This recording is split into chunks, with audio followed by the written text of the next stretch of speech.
Okay, we're going to call this meeting to order. Can I have a mover and a seconder? Hannah? Austin, I think you put your hand up. I caught a glance. That the regular meeting of the Council of the Township of Springwater of January 17, 2018 come to order at 6:31 p.m. All those in favor? Carried.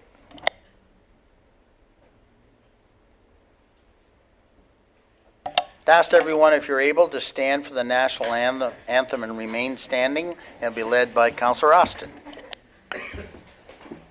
O Canada, our home and native land, true patriot love in all of us command. With glowing hearts we see thee rise, the true north strong and free. From far and wide, O Canada, we stand on guard for thee.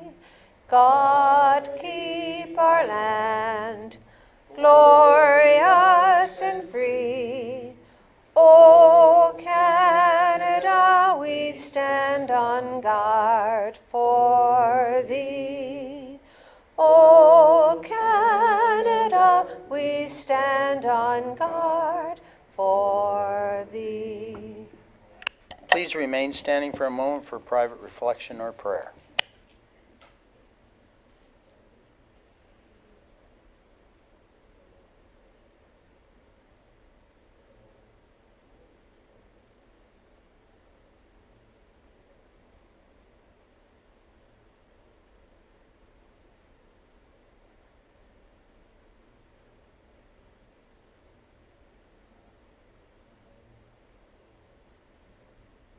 Please be seated.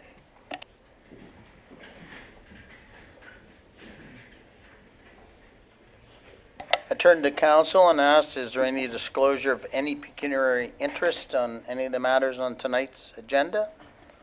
Okay, seeing none, if something does pop up, just mention it at that time and we'll make note of it.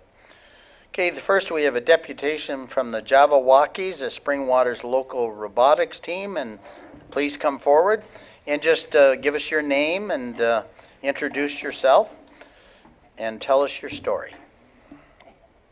Pull both, if you're just doing it by yourself, just pull both microphones in, it works better. Thank you.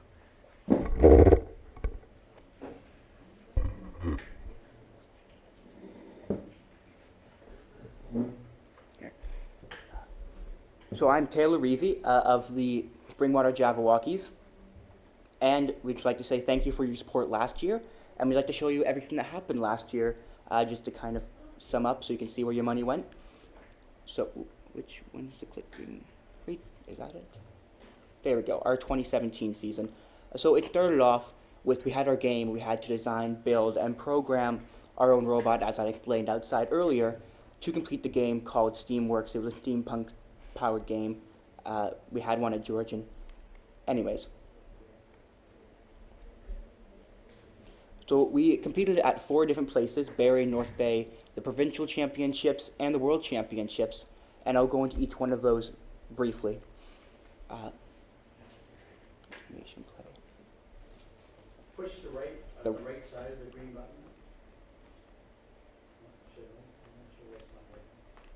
There we go, okay. So, thank you. The different awards that we got as a team would be the Rookie All-Star Award, the Rookie Inspiration Award, and a Finalist Award in North Bay.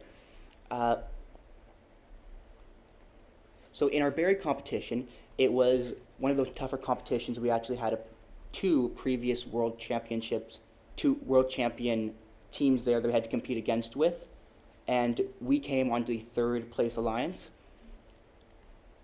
And they were different teams. This is us after the competition. Finally glad that we had 2 days of extreme stress, and they've now finally over. That's our team with our robot. And this is our team competing. In that game, we actually had to climb several feet into the air and hold up a button in the air and stay there. And that is people on the field that had to play.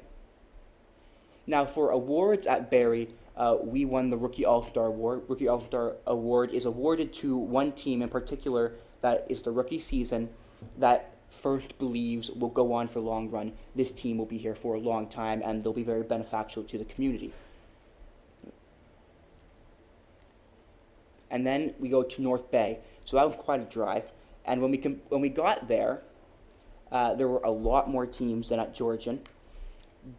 But when we found out we had actually placed second in the ranking system before it gone into elimination or final type matches, and it's just us getting the crowd ready. We're right there, starting all the dancing, and it was lots of fun. And we have some fans in the stands. So this is after competition, all with our medals, because we eventually led our whole alliance into the second place. We actually pushed it into 3 rounds. It's been 2 out of 3 for the final match. And it was a first for our team. We had never made it into a final match in Georgia before. And it was also a very big deal at North Bay because there's a lot of top-tier teams there, especially for a rookie to be having that high of a rank. So now for awards that we won at North Bay. We got a Rookie Inspiration Award, which is essentially the same as All-Star, only this one more praises your actual robot than your team's community outreach and community longevity. This one shows that our robot was durable and robust, even though we were short on funds and materials, just being a rookie team, not having our name out there very much. And for finalist again, because we pushed it into the final match. Then we moved on to Provincial Championship because we did so well there. And there we had a bit of a trouble. Southern Ontario is one of the most toughest competition for FIRST Robotics in the world. We have several teams that have been several-time World Championship winners, all in the area that we all had to compete against. But we just barely were able to scrape it through to the World Championships. Now, these were in St. Louis, and because we were going to international competition, we were able to apply for the international competitor grant. And because of that, we were able to make it and pay for our hotels and gas and food. So this is us at the championships. There were, I believe, 40,000 people there for all across different teams from all over the world, Israel, China, and it was all set up into several fields. And we completed, I believe, 50th on our field. And we just have our robot competing against other ones since it was a very contact game. And that's us starting. And that's our team getting ready to play. Again, it was in the Edward Jones Dome. So it's a very, very big venue, lots of people. It's very dark. And for our results, again, being 50th on our field, that is quite high for a rookie team, especially the World Championships, because that's a very rugged competition. We were able to give ourselves a name. We have several people following us now on Facebook and Twitter, all of those things, just to make people kind of see to us. And now moving on to this year in 2018, we have recently gotten the new game for this year, I believe a week and a half ago. And we've already begun prototyping, as you can see in the back behind us earlier, what we're going to be doing. I have the actual game animation here, but I don't know if the audio will come through. If not, I'll just skip it. And this year's game is called First Power Up, because it's very video game themed. Welcome to the 2018 First This was the Robotics animation we were competition. giving on January 8th. This year's game, First Power Up. 2 alliances of video game characters and their human operators are trapped in an arcade game. To escape, alliances use power cubes to control switches and to scale, pass power cubes through the exchange for power-ups, and ascend to face the boss. Teams may preload up to 1 power cube per robot. Additional power cubes are available in the power cube piles, along the fence nearest the scale, and in each alliance portal. At the start of the match, the plates of the scale and the switches are randomized. During the first 15 seconds, robots are autonomous. They work to cross their auto line and place power cubes on the switch and the scale. Alliances who successfully own their switch and have 3 robots cross the auto line will receive 1 ranking point. During the following 2-minute and 15-second teleoperated period, human operators remotely control their robots. They continue to gather power cubes to place on the scale and the switches to gain ownership for the longest time, earning points for each second of ownership. Human operators behind the Alliance Station wall collect power cubes from the exchange. They can deliver them back to the robots through the return or to their vault. In the vault, power cubes may be traded in for 3 power-ups. Alliances choose when in the match to activate each power-up to gain a temporary advantage during the match. The Force power-up gives an alliance ownership of their switch, the scale, or both. The Boost power-up increases scoring for 10 seconds for either their switch, the scale, or both. And near the end of the match, Levitate earns one member of the Alliance a free climb. Other Alliance members climb from their platform. If all 3 members successfully climb, the Alliance can face the boss and gain an additional ranking point. The Alliance that earns the most points wins the match and defeats the boss.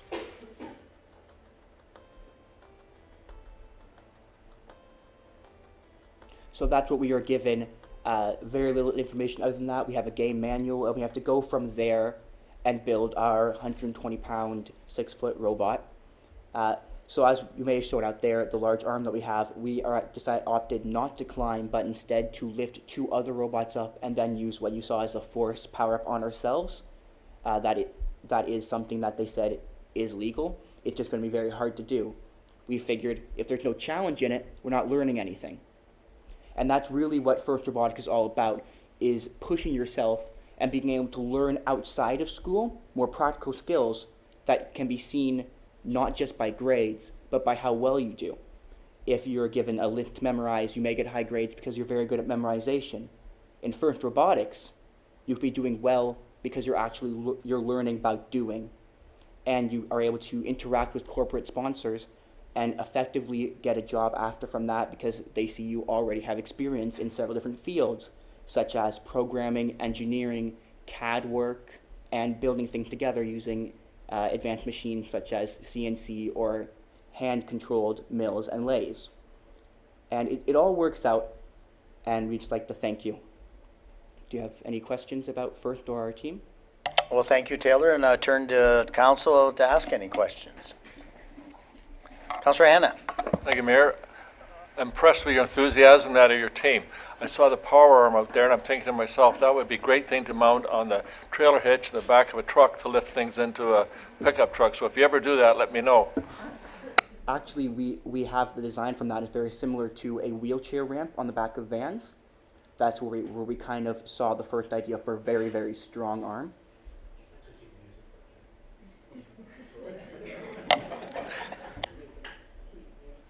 Any other questions or comments? Councillor Ritchie. Just like to thank you for coming, and it's nice to see you get involved, and great idea, and thanks again for coming. Thank you for your support last year. Councillor McConkey. I'd just like to say thank you too, and it's amazing the work that you're doing and in the time frame that you have to really put everything together. So you're working very effective as a team. And congratulations on your accomplishments to date. Thank you. Councillor Austin. Yeah, I at my age, I try to get my head around all this stuff, and I'm fascinated by it, and I find it exciting, even though I can't understand it. But it makes me think, maybe there's more to video games than I see, that there are practical applications, down the road.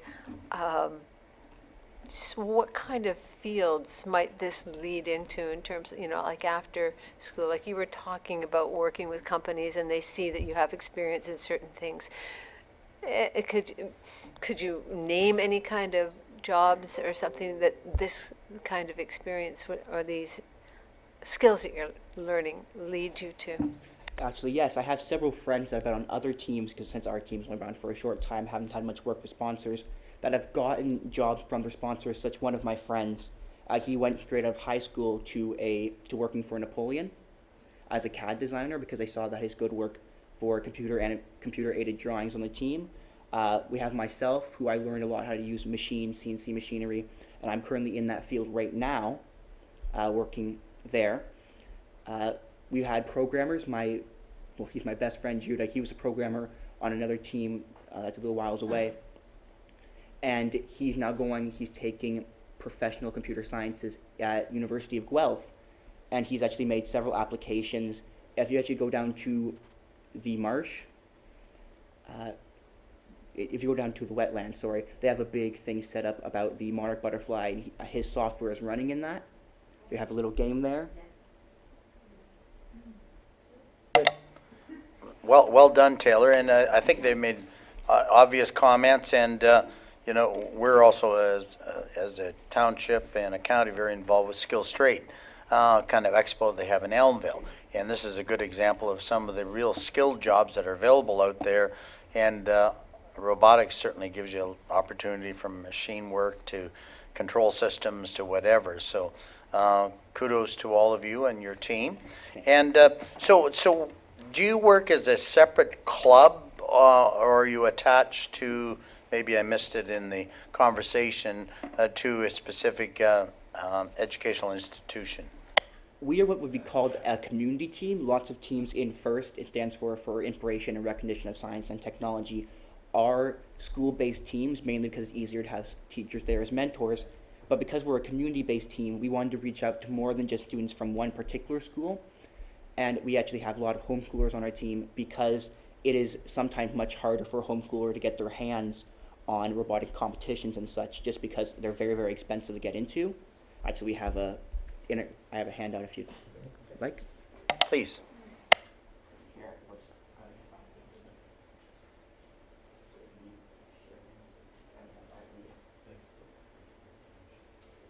And if you open up the page, I believe it's on the right-hand side. You have a rubric of all the costs. That is Jackson.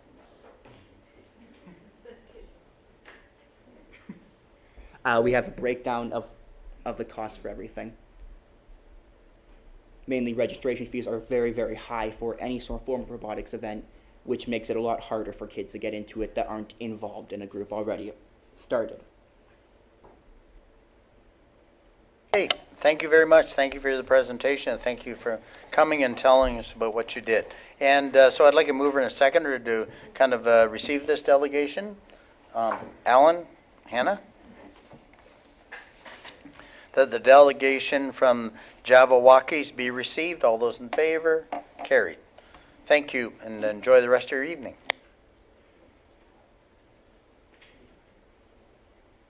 Now we'll move on to previous minutes and get it on the floor. Can I have a mover and a seconder? Alan and Richie. Any questions on the minutes, previous minutes? Okay, seeing none, all those in favor? Carried.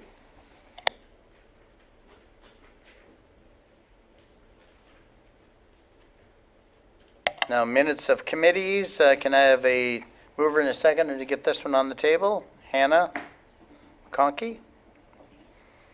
Is there any of those that we'd like to pull or discuss? Okay, seeing none, all those in favor? Carried.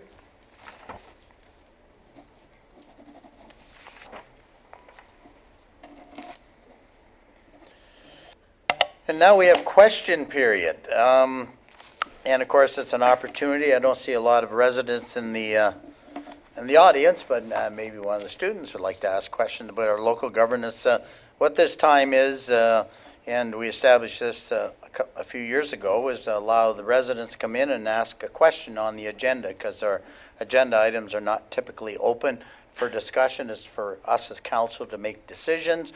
But we have this time, and you can ask us questions, and preferably on the agenda, but if not, we will try and get back to you. So I open the floor if anybody has a question about anything on tonight's agenda.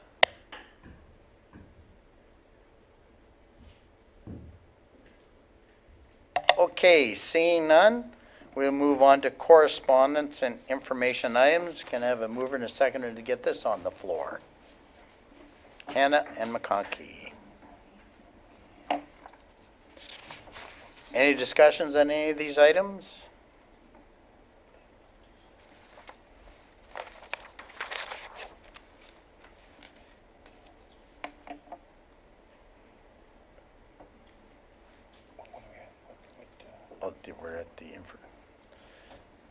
8.2 and 8.3?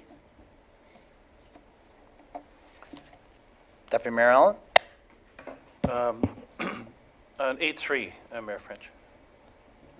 Okay, a comment, or do you want to pull it for discussion? I thought between the two of us, we might review the meeting that happened last and what this meeting is going to be about. Yeah, so we'll pull it, okay? So can, move by Hannah and McConkey, and I'll let the clerk do some editing here.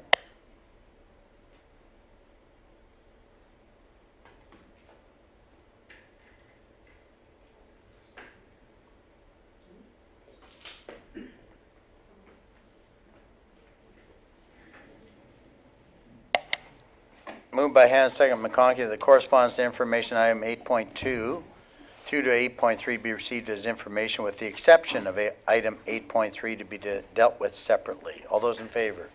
Carried.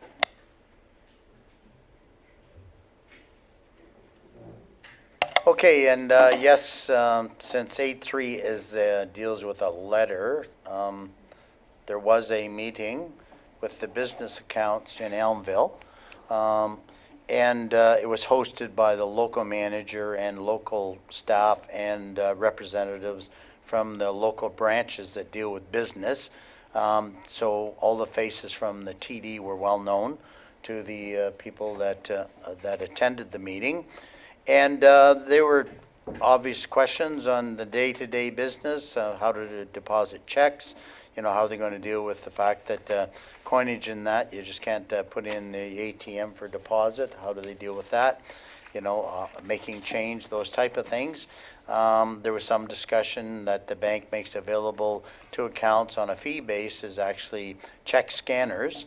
And people say, well, what's the difference? Well, the reality is if you have a live bank, some of our smaller businesses, you know, they take their payment in, deposit it, and it's recognized immediately in their account so they can write out their payroll checks. But in a typical transaction, and if you don't know everybody, you deposit a check and sometimes there's a hold on it. So how are they going to overcome some of those hiccups?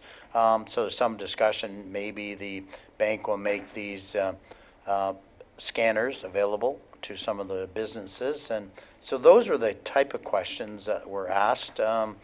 And it was actually quite a friendly environment.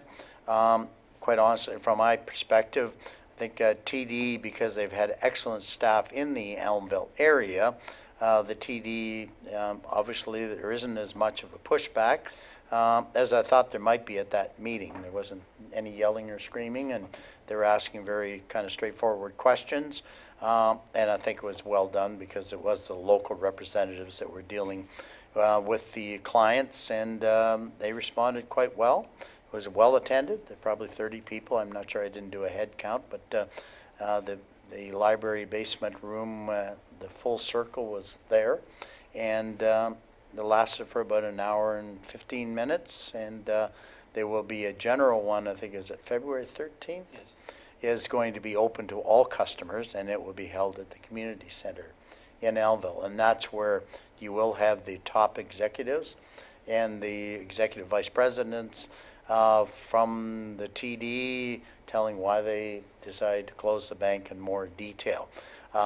They did touch on that. They suggested that the TD Bank in Elmville is being closed because the transactions at the counter didn't warrant to have the staff that they have there. They didn't obviously get into how much money is, goes through that bank. They just talked about the number of transactions, and I guess if that's the way the bank decides how they close branches, that begs other questions, but not for now. Maybe Deputy Mayor Allen would like to pick up because he was also there. Yes, no, that covers it, most of it. What they also stressed was, and it was well attended, as Mayor French says, that they were answering the questions of mechanics of doing business in future out of Barrie, but they also said the branches in Wasaga Beach and Midland, and staff are going from the Elmville branch to the three branches in that geography, Midland, Wasaga Beach, or North Bayfield in Barrie. but they did say that the executives will be addressing more why the decision happened. But it was fees. I mean, all banks are very competitive. They have to show shareholder return, and there just aren't enough fees being generated in some of these smaller communities. So they also addressed the fact about having ATM and services, automated teller machines will be there in some capacity, and will allow the deposit and withdrawal functions to continue. But businesses might have some challenge with that, and the coinage, as Mayor French said. So it was a good meeting, worthwhile. Any questions or comments on it? I think it's Councillor Austin? Did they give it any indication of what was going to become of the building itself? I know the ATMs will still be in the same location, but what about what happens in the rest of the building? Any thoughts there at this point?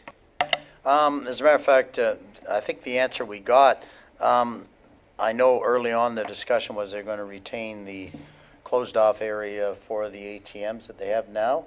I'm not sure that's going to be certain in the future. They will have ATM machines in Elmville, but they didn't necessarily guarantee it would be at that building.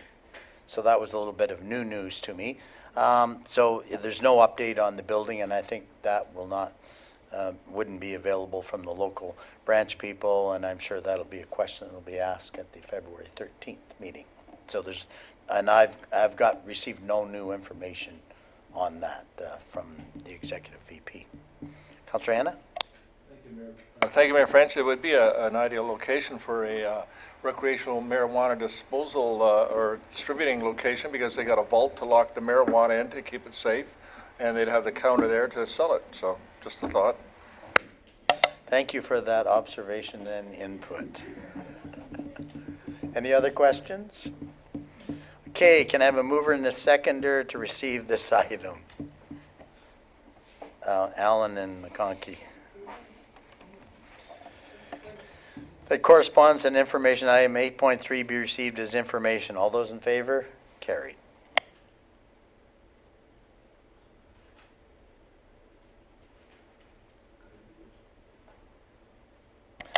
Now we'll move on to action reports. And I need to get the first one. This is the application under our community improvement plan, just to get it on the table for discussion. Can I have a mover and a seconder? Alan, Austin. And I'll just read you the overall. That the report from the junior planner regarding C1-2017-004 Rossignol Marion dated January 17, 2018 be received, and that council, having considered the application, presented the requirements of the council or the community improvement plan and total funding requested, direct as follows: that either the application be approved or the application be refused. So is there any questions on this application? Councillor Austin first. Thank you, Mayor French. I spoke to Brianna Belcourt, who was the author of this report, and she answered the following questions. The first one was how much money is left in the original $50,000 community improvement fund, and I believe she said 48,000 something. And if this grant were to be given, that would leave 43,000 in the fund. Secondly, I asked her, are there any other applications pending? And she said no. Sorry, my computer's not working. I don't have my notes in front of me. And thirdly, just to so council understands, this is a very small building. Most recently, it was a flower shop. There's a very small window storefront. That was it. I asked Brianna, Ms. Belcourt, if the owners have decided what kind of business they want to open, after the renovations are made. And she said not at this point. They don't have any definite plans for a business of their own, but they might simply want to make the renovations in order to make the commercial space more attractive to a business coming in. Their long range, their main intention is to make the business look attractive, kind of in a kind of historically nice way to, so as to improve the, definitely to improve the looks of it. It definitely fits into the whole purpose of what the community improvement plan is. Also, it's right on Queen Street, very close to the community hall, and a lot of residents walk down that laneway to go towards the post office, the back way. So that laneway gets a lot of use. So I'm just providing council with that information as we deliberate this request. I'll ask you a question. Are you supportive of this application? I want to hear what the rest of council has to say. My big concern is the size of the request. As I say, I think that it definitely fits in with the whole idea behind the community improvement plan, like improving a commercial property to make the downtown look nicer. The other thing is, I'm wanting to put the request in perspective. Yes, it is, a big amount, the maximum $5,000. But on the other hand, there aren't any other requests. This is just the third request that has come forward to council. And so I think we have to keep that in mind when we make a decision tonight. Perhaps if this one goes ahead and others see, this is a possibility, they might say, oh, okay. I'll fall into line there too. So I want to hear what the rest of the council has to say in light of that as well. Thank you. Councilor McConkey? A couple questions. It's nice to see as is, but when we get a quote, like the two quotes are, quote one is 20,000 versus quote two at 12,000. So do the both quotes really give the same thing? Because they talk about making it Georgian style and stuff. I really can't visualize what it's going to look like. So like it'd be really nice in the future, or to understand this application, what is the window going to look like, the future window?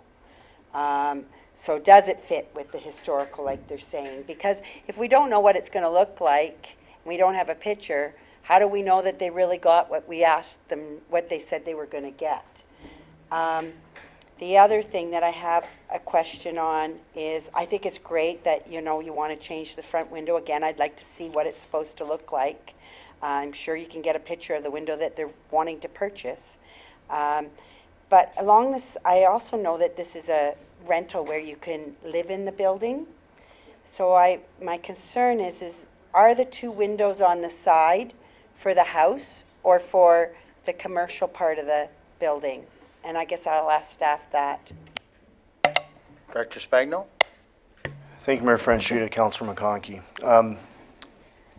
To address the first point, as part of Appendix A, there's a write-up and a proposal that was submitted as part of the application that provides the historical significance of the proposed windows, the design, the colors, everything that goes along with it, which does also include some pictures as to what some storefronts look like with the proposed windows. So I would definitely recommend that the council take a look at Appendix A just to get a flavor for what's being proposed. With respect to the second question, as far as the CIP requirements go, the application meets the requirements and the criteria as drafted. There was a cap put on the total amount that could be funded to avoid what Councillor Austin is referring to in order, I guess, a drain of the funding dollars, so that hopefully that there could be a number of projects that could come forward if the plan got momentum.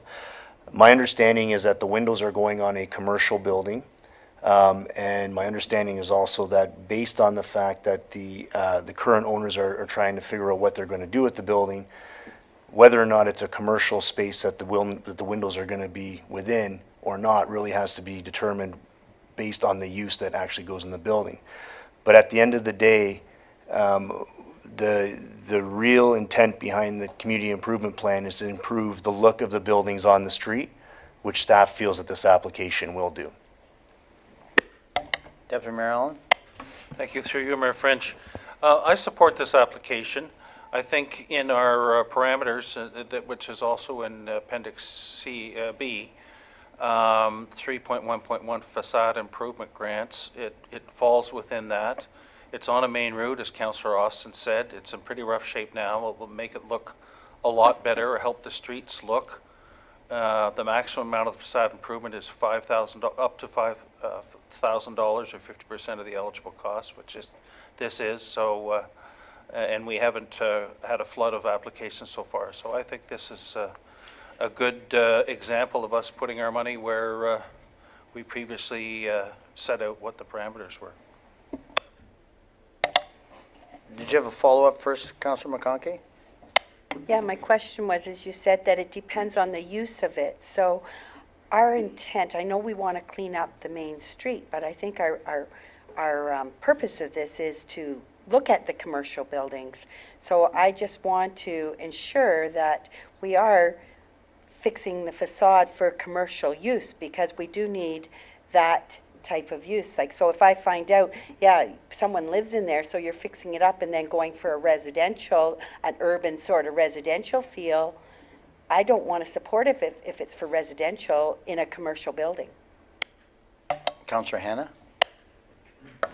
Thank you, Mayor French. And as everybody knows, I'm on the record for not supporting the community improvement program. Not because I don't believe we need to improve our communities, because I don't agree with collecting taxpayer dollars from one group of our taxpayers to give to another group of taxpayers. But the issue I have with this application is that we have a building that's asked to get some financial assistance that doesn't currently have a business. So depends on which financial person you talk to. And we got the deputy mayor who's an accountant. We got our director Schmidt, who's an expert in finance, along with Mr. Chen. So between the three, it would be nice if we could get, if I could get an opinion which would support my belief that if you collect money from this township as a grant towards your business, that's a taxable, you've got to declare that as a taxable income. And so if you don't have a business, you can't write any taxable expenses off against your business if it's not currently being run as a business.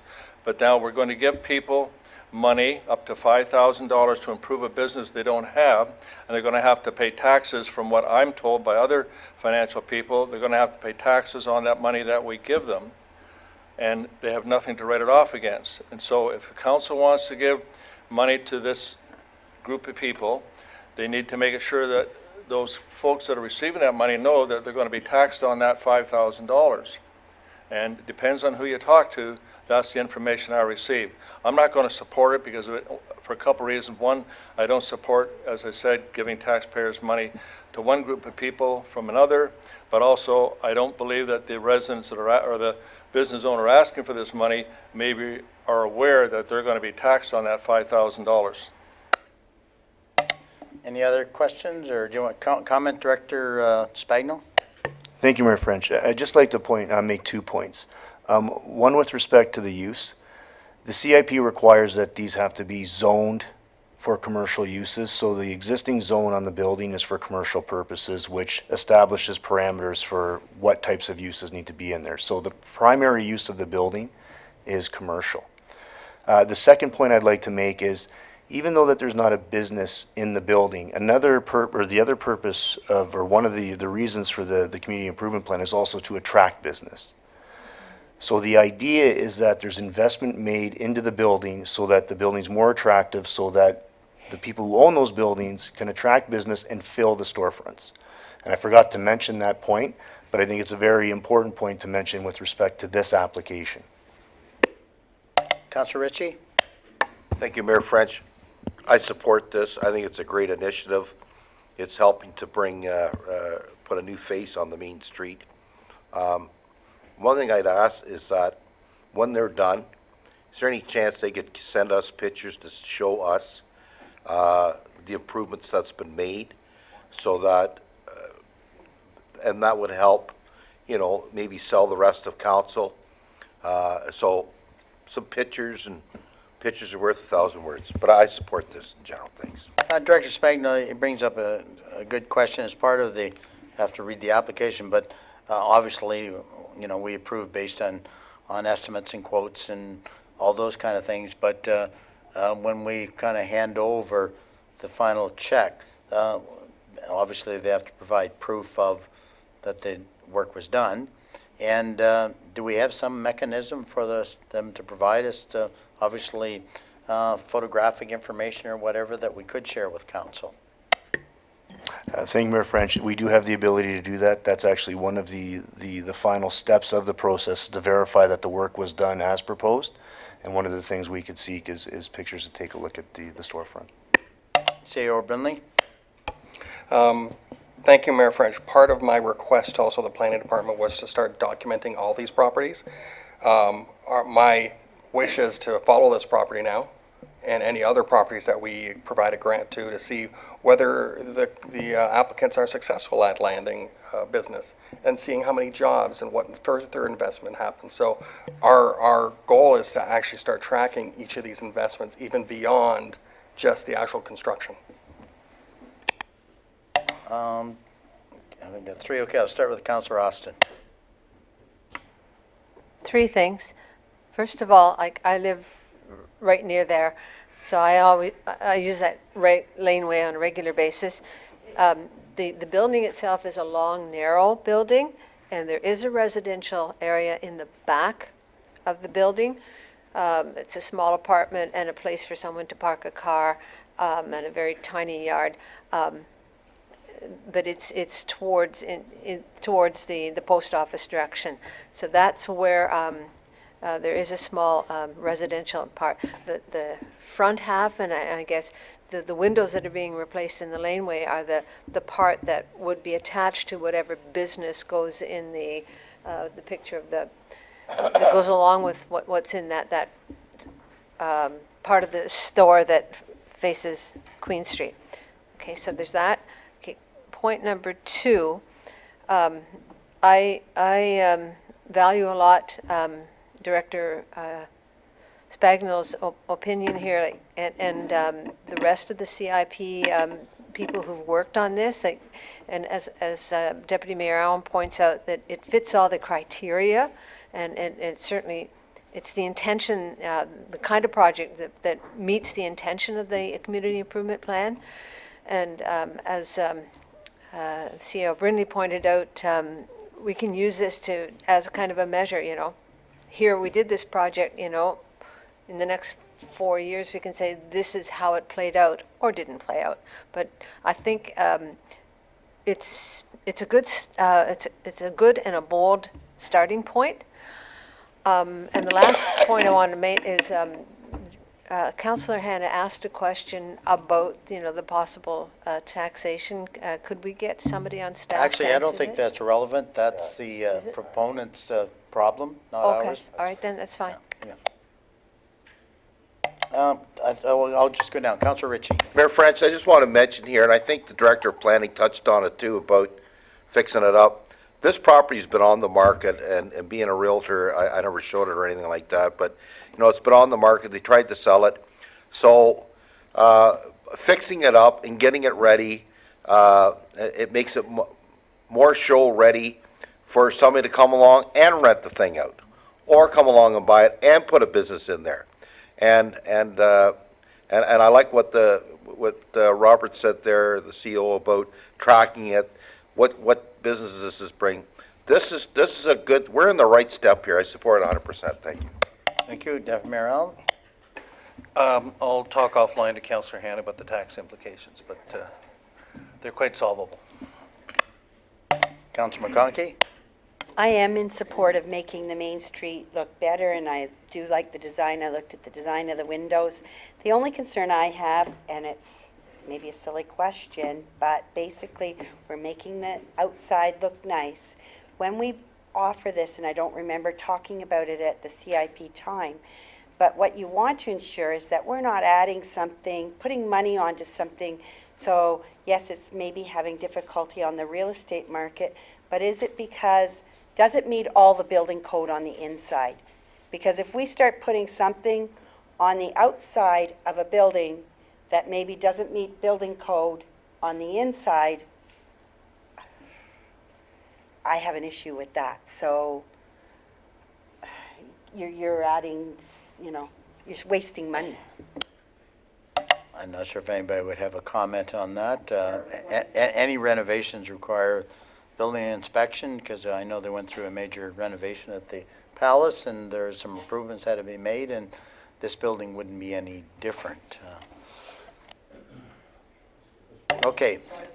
Okay. So you're asking to call the vote, Councillor Ritchie? Okay. Yes. I asked He to- called the vote. No, I asked a question and I never got my answer. I wanted to know if this is going to be inspected by the building code, or that that there will be an inspection. CEO Brindley? Thank you, Mr. Mayor, through to Councilor McConkey. Any change of use requires a building permit? But it's not changing use. If a new occupant comes in and changes anything, yes, it will require a permit. Okay, I assume Councillor, or Deputy Mayor Allen and Councillor Austin are supporting the approval of this. Is that correct? Okay. So I will just read that the report from the junior planner regarding C1-2017-004 Rossignol Marion dated January 17, 2018 be received. That council, having considered the application presented, the requirements of the community improvement plan and total funding requested, direct as follows: that the application be approved and the mayor and clerk be authorized to execute the appropriate agreements. Those in favor? Opposed? I'd like to record a vote, please, Mayor. Okay.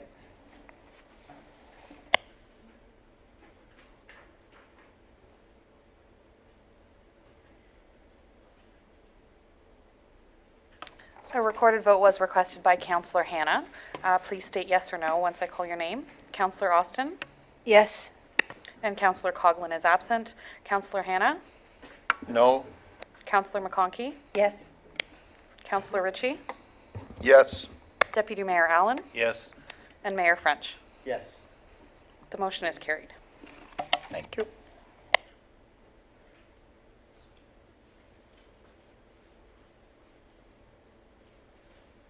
Okay, we'll move on to an action report, renovation and expansion. I need to get it on the table. Can I have a mover and a seconder? This is regarding the Station 2, Yard 1. Hannah and Richie? Just so you know where we're going with this. The report from the Director of Recreation Parks and Properties regarding the Station 2, Yard 1 construction contract award dated January 17, 2018 be received. That Northfield Construction, Inc. be awarded the contract for the construction of Station 2, Yard 1 renovation expansion in the amount of $716,000 plus taxes. Okay, questions? Councilor Ritchie. Two questions. Mayor French, excluding HST, so is there HST to go on top of that then? Is that how that reads? I'm not. Director Schmidt? Thank you, Mr. Mayor. Through you to Councillor Ritchie. Essentially, how HST works is that 1.76% of the 13% is an additional expense to the township. So in addition to the 716, you'd have an additional 1.76 on top of that we have to recognize as an expense. The remaining amount we get back. That still brings us under the 800. It was 800, I believe, that we had set aside for that. Correct. Oh, all right, Mayor French, another question, and this is to the Director of Public Works. I'm glad to see that we're kicking in some there too. There's $60,000, I assume, that our own staff is going to be able to do. I've been very vigilant in my 2 terms as far as buying new equipment. We've got good equipment. We've got some good operators. So I'm glad to see that we're kicking in and putting some skin in the game. I think this is a great idea and going to help this out. So I support this 100%. Other comments, Deputy Mayor Allen? Thank you, through you, Mayor French. Director Belcourt, so what do you hope the timing would be with respect to the work that we would start as township, and then I know it's weather dependent, but can you give us an idea and time frame estimation? Thanks. Director Belcourt? Thank you, Your Worship. Through the Deputy Mayor. I have made contact with the recommended vendor to discuss potential timing and to ensure that he could meet the completion dates assigned in the contract. If awarded the contract, he would propose to have a kickoff meeting starting next week with the intent of starting the interior works immediately. The building lead time for the additional building is about approximately 12 weeks.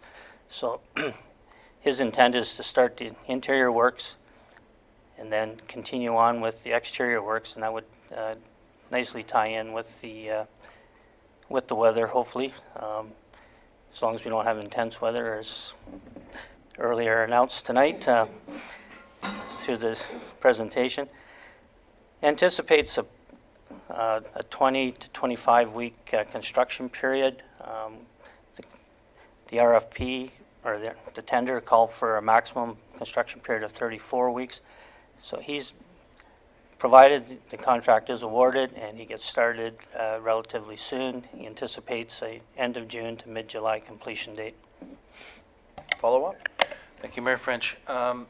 Would the interior work that's starting now impact the Station 2 fire operation at all during the course of the interior work?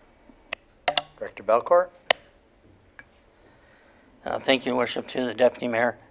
The intent is that the fire department would maintain normal operations through the construction period. Again, that's part of the startup meeting to discuss that. That was clearly identified in the tender documents, that we must maintain continuity of service, both for Public Works and for the fire department. Councilor McConkey? Anyone else have a question on this? I'm certainly supportive of this. It kind of, finally addresses a need, and obviously in the long term, certainly needed by Public Works, and gives us some breathing space to really properly address, what new fire station is required, obviously in the south area. Deputy Mayor Allen?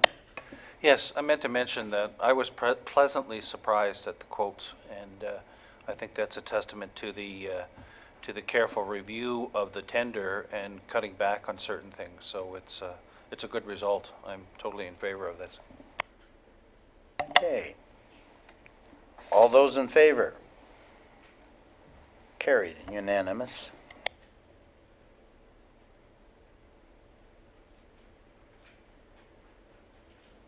Information reports. Get it on the floor. Can I have a mover and a seconder? Austin, Hannah? Any of these you would like to pull for discussion? Councilor McConkey? The film permit, I just have a question. Okay. Maybe, okay. Councilor Hannah? I just have a comment on two, but not necessary to pull them. Okay. Deputy Mayor Allen? I'd like to pull 10-4, please. Okay. Anybody else? Okay. Sorry, Councilor McConkey, what was, which one did you want to talk about? What my question is that I believe that I read where you could not move on your property, you could not move soil from one location to another. I understand not bringing in fill, and also there I have a question because the amount of fill that you're suggesting, like often we go outside to gardening places to get soil, and I know it's very easy to get a couple pickup truck loads of soil.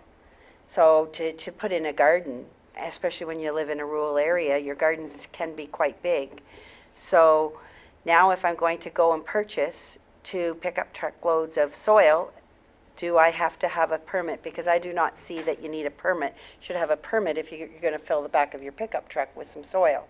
The other thing is if you're redesigning your garden and you want to move the soil from one area to another, does that require a permit? I just need those clarified. Director Coleman, can you speak to that? Thank you, Mayor French. Through you to Councillor McConkey. The purpose for obtaining a permit for moving soil from one part of the property to the other would fall under the same requirements, the 300 cubic meters. 300 cubic meters is about 10 dump truck loads. So it's a significant amount. The purpose for your first part of your question then is just to ensure that they don't change the grade of the property or perhaps fill in a natural pond or a natural occurring wetland where now they're going to probably affect the drainage on their neighbors or something like that. So that's the purpose of the moving it from one area to the other. Again, it's that quantity threshold, that 300 cubic meters.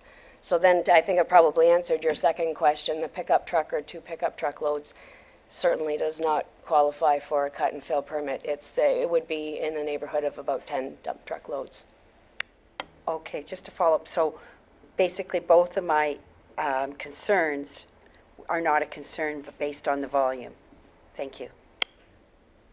Other questions? Councillor Ritchie. Yeah, this might be a stupid question, but I'm going to ask it anyways. Does this have anything to do with farmers tile draining their land, ripping out fence rows, enlarging? Director Coleman? Thank you, Mayor French. Through you to Councillor Ritchie. Those would typically be covered Exempt? under like getting a tile drain permit. So, and that typically doesn't involve the addition of that quantity of fill. Thank you. Yeah, I think the reason, and maybe I'll let CEO Brindley explain why we even talked about a cut and fill bylaw, because we had a very basic one, but maybe you can fill in the blanks.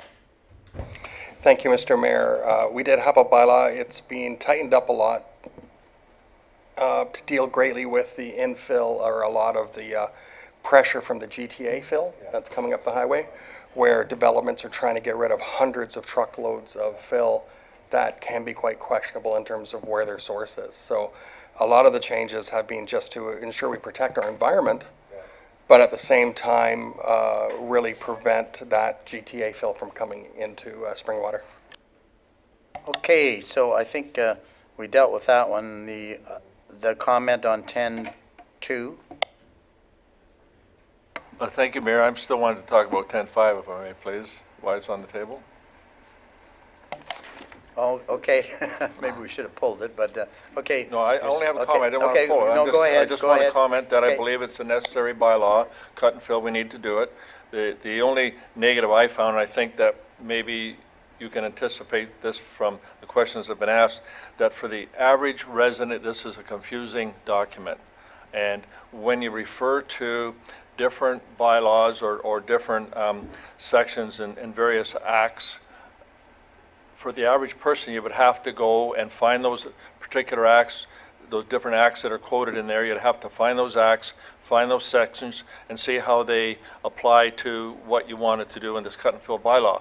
My only constructive suggestion would be if it was possible to put a link in this bylaw to make it easier for people to go to that act, to find that particular section that you referred to that you have to comply with, in order to fulfill the requirements of this act. It would make life a heck of a lot easier.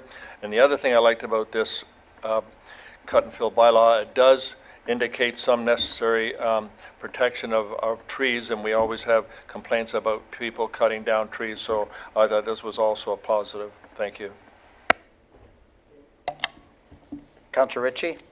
Yes, Mayor French, maybe you know, or the Director of Public Works, the NVCA, did they not come out with a cut and fill? So if somebody's wanting to bring fill in to our municipality, so they have to get the okay from us and from the NVCA, or how does that work? I'll let Director Coleman speak to that. Thank you, Mayor French. Yes, through you to Councillor Ritchie. The NVCA is actually their first point of contact. So the NVCA would review their request and determine whether it falls in their regulated lands. And if it does not, then we would be their second point of contact. Our bylaw requires a letter from the NVCA stating that they have no concerns and that we proceed with issuing the permit under our bylaw. Councillor Austin? Just a quick question. Are we voting on this, passing this tonight or at a future meeting? This is the proposed, so it's a draft right at the moment, so it'll come back for council for approval. So I guess now we'll go back to Councillor Hannah for comment on 10.2. Sorry, Mayor, I said I just had two I wanted to comment on, but not 10.2. See, Okay. life is confusing. So I guess the only one we're pulling is 10.4, is that correct? Okay, with that in mind, moved by Austin, second by Hannah, that the report items 10.2 through to 10.5 be received as information with the exception of item 10.4 to be dealt with separately. All those in favor? Carried. So now we will deal with 10.4. Deputy Mayor Allen. Thank you, Mayor French. The report on asset. Sorry. I need to get it on the floor, so I need a mover and a seconder to accept that. Allen and McConkey. Okay, carry on. Thank you. Director Schmidt and Manager Chen.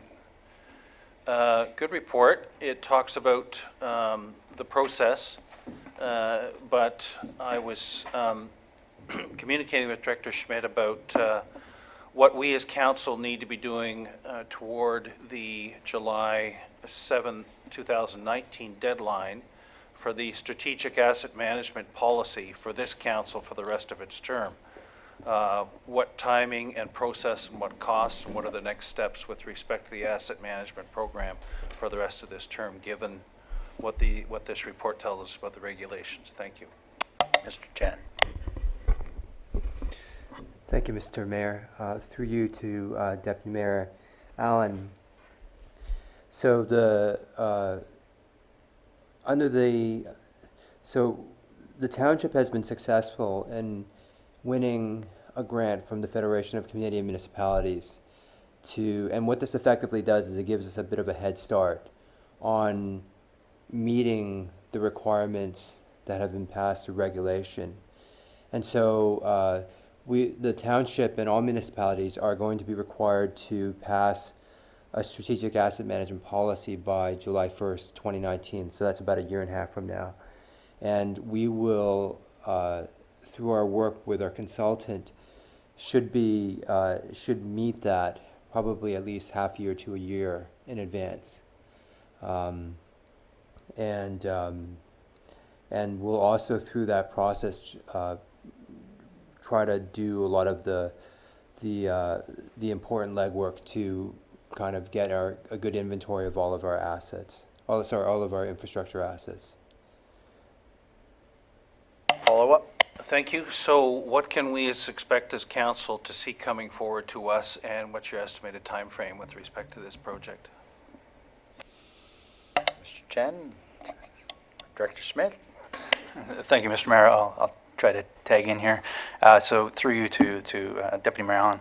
So the $50,000 grant that we were successful with that Mr. Chen had spoke about is essentially there is a time frame on that where essentially the project has to be completed within 11 months. So essentially we received approval in October. We have to have the funds spent by September of this year.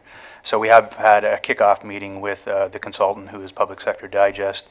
There's essentially three main components of that initiative. One being a strategic asset management policy will be developed and will be brought forward to this council in the coming months. In addition to that, we're still speaking with the consultant to actually have maybe an asset management kind of one-on-one educational session with the council to provide a little bit more information as it relates to the regulation, as well as some of the requirements of the regulation and what the township's doing to try to achieve those things. So again, you will see the asset management or the strategic asset management policy before September of this year. Thank you. Any further questions, Councillor Hannah? This was my second one I wanted to speak to, but I confused the issue. I just wanted to reiterate what I said to Mr. Chen earlier tonight, that I thought it was a well-written report. My only concern, or just information I was looking for, we didn't have a chance to talk, but if we're a lame duck council in July, does that affect the initiative that has to be done by July the 1st? Director Schmidt? Thank you, Mr. Mayor. Through you to Councillor Hannah. The deadline for an asset management policy would be July 1st, 2019. We anticipate on having that in front of you before July of this year. So as Mr. Chen mentioned, will be hopefully a good year in advance of the compliance date. So that's what we're aiming for. Okay, any other questions on this? Okay, moved by Allen, second by McConkey, that report item 10.4 be received as information. All those in favor? Carried.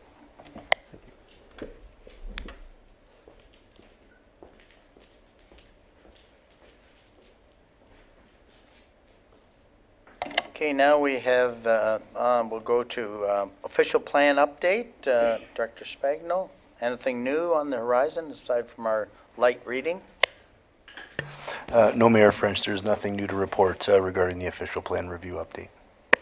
And maybe you'd like to update us on the economic development update after yesterday's meeting?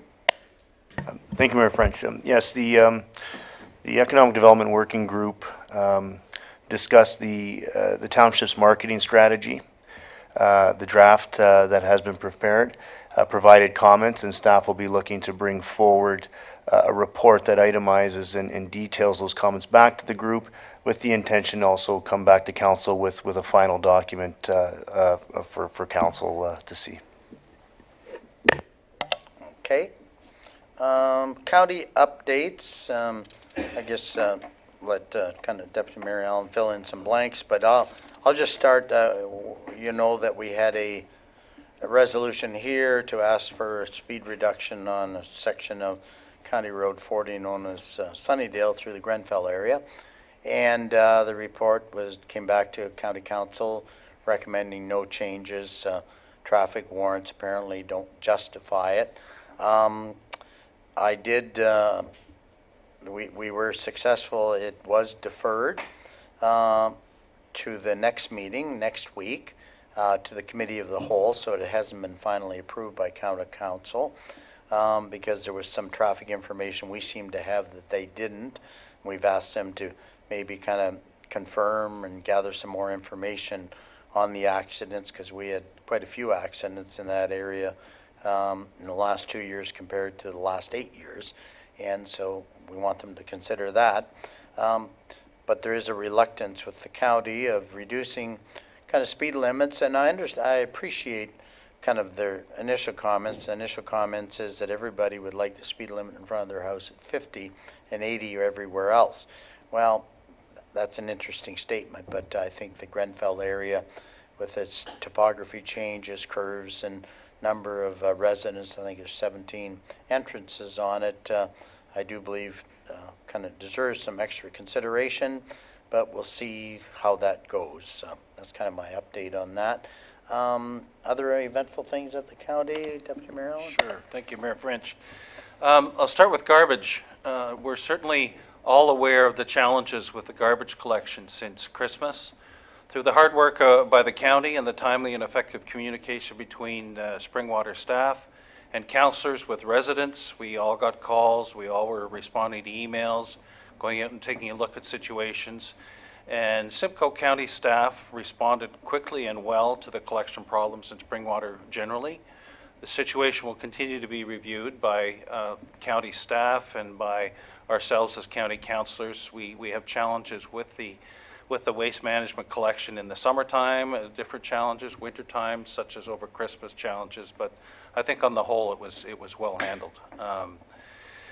There are other things that were reviewed on the January 9th Committee of the Whole meeting. Seniors at Home program update, reviewed permanent housing solutions for seniors transitioning out of area hospitals. So there was a report and discussion on that.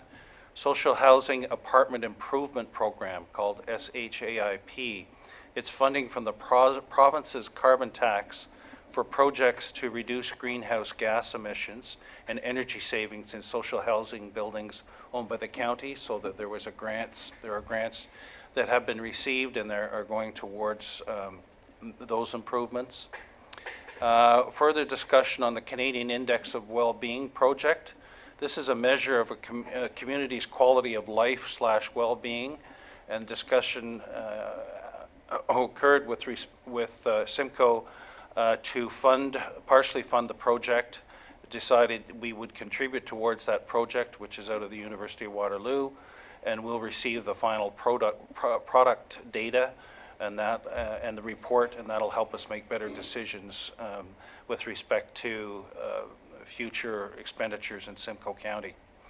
The National Disaster Mitigation Program funding update to assist with the preparation of an enhanced flood risk emergency preparedness plan for the County of Simcoe. The county was notified in late 2017 that the application had been approved for $100,000 towards a project dealing with that. And of significance to us here in Springwater, the Ontario Municipal Commuter Cycling Program was established by the Ministry of Transport to provide dedicated funding to municipalities to support the construction and improvement of commuter cycling infrastructure. The program receives the proceeds from the Ontario's Cap and Trade program and is intended for commuter cycling projects to help increase those, the primary areas of high population employment. The County of Simcoe applied for funding for 6 projects that met the criteria, and the funding is up to 80% of eligible projects, with the county contributed the remaining 20%. One of the approved projects projected to be completed in 2018 involves paved shoulders and bike lanes on Snow Valley Road from Bayfield to what's the street? To Heron Boulevard. And Director Spagnuolo has kindly arranged for a map to show us the extent of that. So I'll just continue talking while he's doing that. Bike lanes. So these will be bike lanes on county property. Total cost of $410,000 to be funded 100% by the county. So it'll go along Highway 26 to, Snow Valley Road? Yes. Snow Valley Road, all the way along there to Heron Boulevard. And so that project will be accomplished in 2018.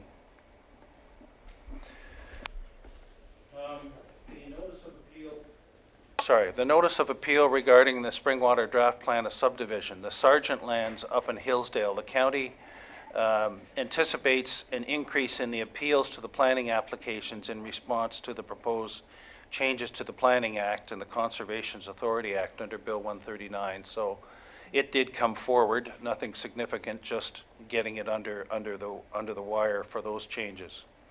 Mayor French has talked about the County Road 40 in Grenfell. So the final thing is the potential Greenbelt expansion.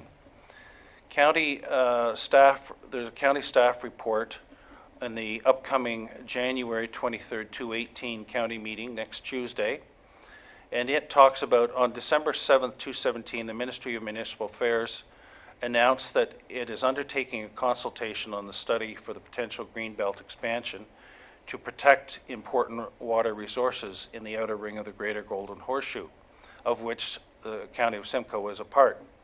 The purpose of the report is to advise Council of the province's consultation on the study area for a potential Greenbelt expansion, outline the potential impacts on the county and the local municipal planning matters, and obtain County Council endorsement of the county staff's comments on the study area for a potential Greenbelt expansion, which will be submitted to the Ontario's Environmental Registry. So there's a motion being put forward by one of the county councillors, basically appealing to the province to extend the comment period a further 6 months to July 2018 and include consultation at the Simcoe County Museum and other County of Simcoe locations to ensure that the municipalities have a good opportunity for public commenting on the process, because presently they've just planned for one comment meeting in Barrie, and the comment period is March 7th, 2018. So that's coming up for a vote next week, and I'm sure that will pass at county. So those are updates. Thank you. Thank you. Councillor Austin. Thank you, Mayor French. If it's okay, I'd like to make a comment on the road, the bike path that Director Spagnell showed us on the map there. I was quite happy to see that initiative starting. And I think it's about approximately 7 kilometers in length, and it ties in in my mind, it ties in with the presentation that we had on climate change about providing infrastructure so that the people have options to avoid the use of their cars. At the moment, because of the nature of our municipality, it seems to be having to be piecemeal, because we're only talking about a 7-kilometer section there. How many people are going to be able to use that to commute to work? But I like the idea. It's a step in the right direction.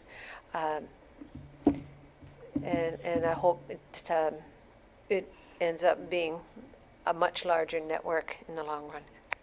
Thank you. Okay, any other questions in the county? Okay. Moving on to municipal updates. Anybody want to share some jewels of wisdom in their particular area? Councillor Hanna. Thank you, Mayor French. I know it's a little bit earlier, but Family Day is February the 19th, which is Monday, and Midhurst is doing their second annual, if you like, Snow Mountain, and I want to thank staff in advance who are going to be asked to help build the Snow Mountain in there. Invite staff, invite all the residents in Springwater, and also all of council to attend, and they're looking for volunteers to help organize this, and that's Family Day, Midhurst Lions Park, 1 o'clock. Thank you. Any other updates at the particular moment? Councillor Austin. Thank you, Mayor French. I'd like to commend the Public Works Department. They had a difficult task keeping up with all the snow plowing when we had all that cold weather and snow, and they were doing an excellent job. I know it was difficult to get all that snow. The snowbanks were so high, so I appreciate all the work that they did. Secondly, Councillor Coghlan is absent, but I know she would want to mention that Minifest is coming up. I'm not sure the date. Minising Minifest is coming up soon. Does anybody know the date? Sometime in February, I believe. Yes? February 9th and February 10th. Thank you. You may want to repeat that because she didn't have the microphone. Oh, sorry. It's February 9th and February 10th in Minising. Friday, February 9th in the evening, and all day February 10th. I think they even have a parade. Yeah. And a pancake breakfast. And a lot of other festivities. Any other updates? Okay, seeing none, we do have a motion which notice has been given, and it's moved by Councillor Austin. Can I have a seconder? And this is regarding the Post-Media Torstar newspaper. Councillor Hanna. And I'll just read what it says. Whereas the Post-Media Torstar newspaper swap and related demise of a significant portion of the province's newspapers has resulted in a huge loss for local history and public accountability, the removal from the internet of the paper's online archive. In Simcoe County, this accounts for all of the remaining daily newspapers and several of the community newspapers, making up a large portion of the recent historical record. Be it resolved that the Council of the Township of Springwater calls on Torstar Corp. to urgently discuss with representatives of public library systems and other interested parties ways of immediately restoring unrestricted public access to this important resource. So basically, it's my understanding the historical records are disappearing that we used to have access to, and we're simply asking Torstar to basically return those so we have access, and obviously is a very important aspect of library resources, is my understanding. Deputy Mayor Allen. Thank you, Mayor French. I was listening to a CBC podcast last week, last week, and Mac Galloway was addressing this topic specifically, and a representative from Torstar did come forward and say that the material that was in the archives would be made available in future, that they're working on that. So there was a public commitment, at least on that show, CBC, last week. Okay, well, that would certainly, maybe if our resolution shows up, then might prompt them along a little more. Any other questions on this? Okay, all those in favor? Carried.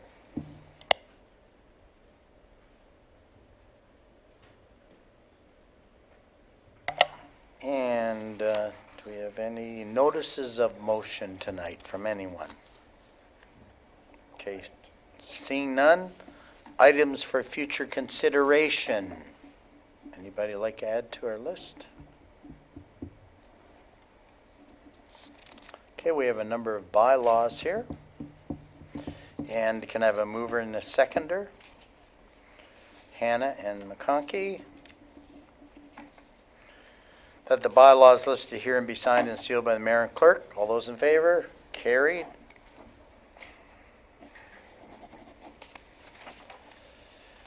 I lost my agenda here, so. Confirmatory bylaw, a mover and a seconder. Allen and Austin. That bylaw 2018-004 to confirm and adopt the proceedings of council at the regular meeting held on January 17, 2018, listed here and be signed and sealed by the mayor and clerk. All those in favor? Carried.